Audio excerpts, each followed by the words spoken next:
Let me even say this again. I help somebody who is going through an addiction. It just dropped in my spirit now. It's only on very few occasions that addictions are broken by impartation.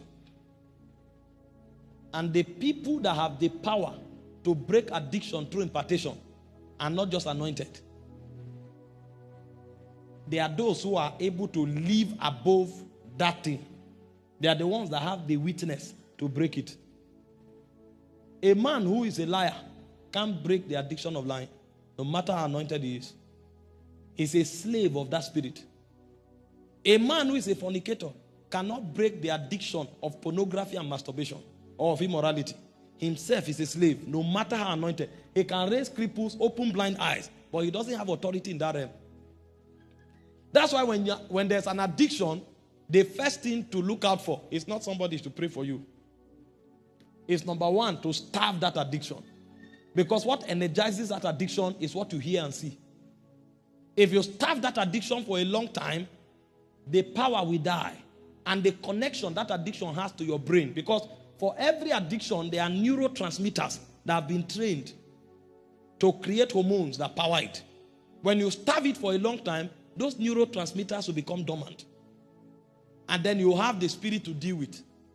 And the second way to address an addiction is to begin to hear contrary realities and see contrary realities. When you do it for a long time, your mind will be renewed.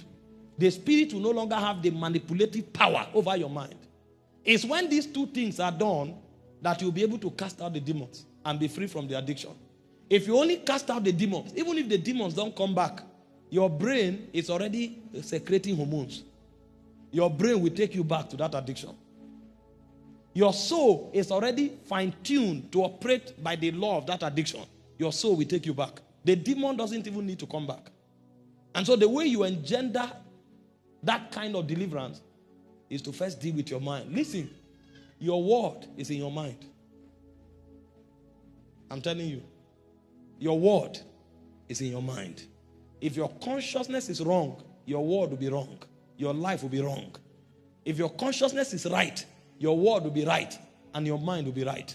This is what the devil capitalizes on. This is why people are speaking in tongues for hours, but they can never become anything. When they are young, they will enjoy the energy that comes with it.